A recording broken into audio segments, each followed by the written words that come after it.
Okay, I want to know two things.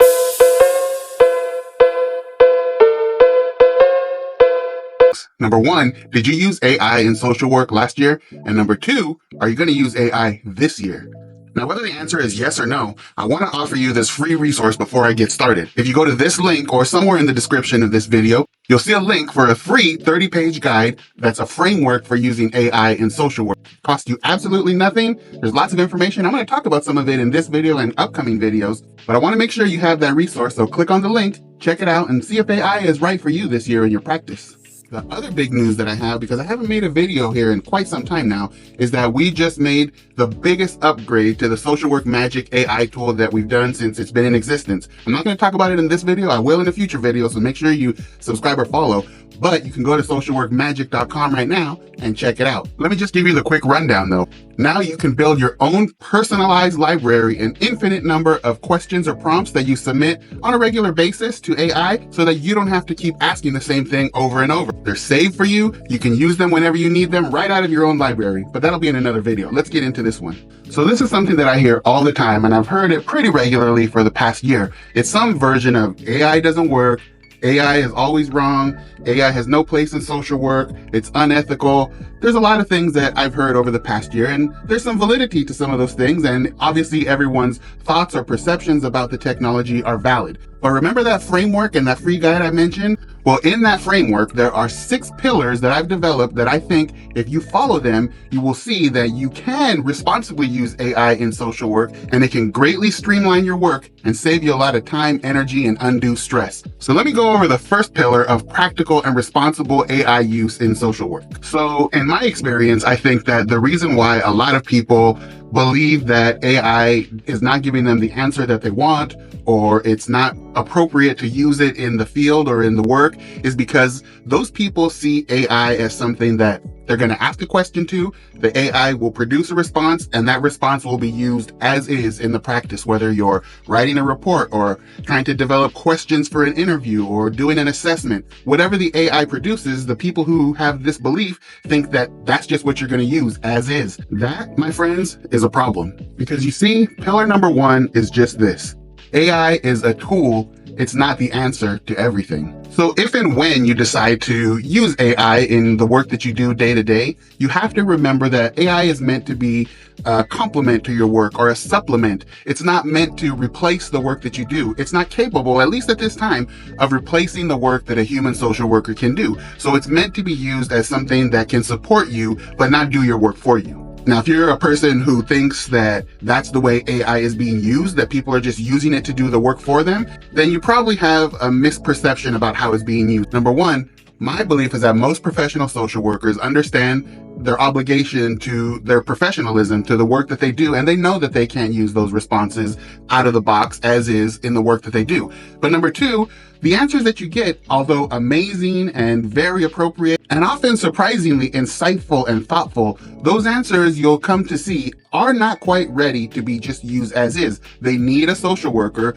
to review them, to go over them, to check for bias and check for cultural nuances and all those kinds of things. So as I said, you can't just use the answers that you get from AI out of the box. Maybe there are some instances where that is appropriate and okay, but for the most part, we're using the technology as a tool. We're not using it in a way that we just take what it gives us and just put it out there in the world as is. That just wouldn't work. Let me show you an example of this using the Social Work Magic AI tool so you can see just what I mean when I'm talking about pillar number 1 of the 6 pillars of responsible and practical AI use. AI is a tool, not the answer. Let's check out this example. All right, so this is the Social Work Magic AI tool. We're going to use this to demonstrate the first pillar that we've been talking about of how we can use AI as a tool to supplement our work. So what we're going to do is go into the Social Work AI templates, and you can find this at socialworkmagic.com, where you can get a free trial membership and check it out for yourself. And so this is one of the pieces or one of the sections of the tool. So we're going to fill this out. You'll see a few drop downs here, and you'll see a little text entry area, and I'm going to show you just how it works to demonstrate how we use this as a tool. So let's just say here we tell the AI tool, let's tell it that it's a domestic violence expert. We're going to say that we want it to create, let's say we wanted to create a lethality assessment. So I'm going to paste in some just generic text, some anonymous randomized text of something that you might see on a case that you're working with. And then we're going to finish putting these. We're going to say we want it to use a professional voice or tone. We want the intended audience, let's say, to be a victim advocate. And in terms of the length, we'll just let's put no preference. We'll let the AI do what it does. So this is the tool, Social Work Magic AI tool. We've given it the directives. We've given it what we want it to do.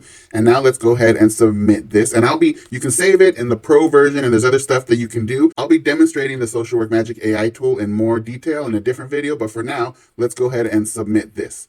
And so when you click submit, we wait for the results. And when we get these results, I'm going to demonstrate to you how we then transfer what we get, the tool that the AI gives us, and I'm going to show you how we can then practically and responsibly use the AI results that we got from our tool in the real world.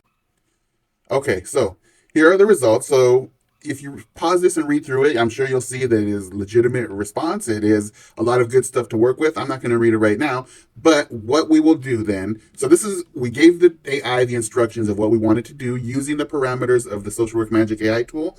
And then what we are going to do is we're going to take this information and we're going to go ahead and copy it. You can either click the copy button here, or you can just highlight the sections that you want to copy and use as your template and just copy it in the regular way that you might. And we're going to transfer it now into a secure environment at our workplace. Okay, so let's assume now that we are in our office, we are behind some type of encryption or some type of protection such that confidentiality will not be an issue for us. And now we're going to go ahead and copy and paste that generic information that we received from our tool and that we copied from the Social Work Magic tool. And now here in this secure environment, we can fill stuff in here. So we can, instead of, for instance, saying the client's age, we can say Mr. Johnson's age.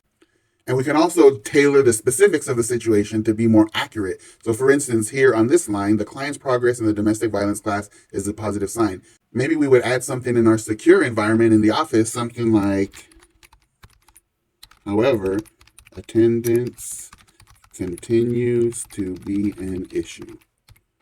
And so something like that. So we would go through the results that we pasted in here from our tool and tailor it to the specifics of our situation using private information, using specifics of this case, using our own social work experience, expertise, education, training, all of those things that make us a social worker. This is where we inject them. And then this tool that we have here that we've now tailored to our situation is what we would then use either to present to our supervisor or to the victim advocate or to the court or whatever it may be. And in that way, we've now used the Social Work Magic AI tool to responsibly and practically use social work such that it can cut time off our day, give us some free time to do the things that we really want to do on the job, and for once, get rid of some of that burnout and overloaded feeling that some of us may have at any given time.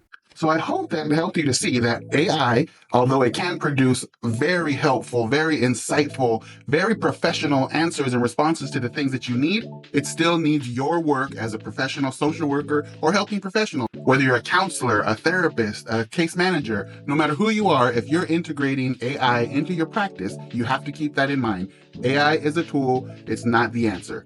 So that was pillar number 1. AI is a tool, not the answer. But there's still 5 more pillars that I have in my framework for practical and responsible AI use. So make sure you either follow or subscribe so you can catch those videos, or you could just check out the link that I mentioned and get the entire 30-page guide for yourself for free right now. So thanks for watching this one. If you haven't already done so, I would suggest go to socialworkmagic.com and give Social Work AI a try. You can do it in a very safe manner for now and see if it works for you, see if it fits, and see how you might be able to leverage this technology to get back your time, to get rid of that stress and burnout, and focus on the things that you really want to do in social work. I'll see you next time.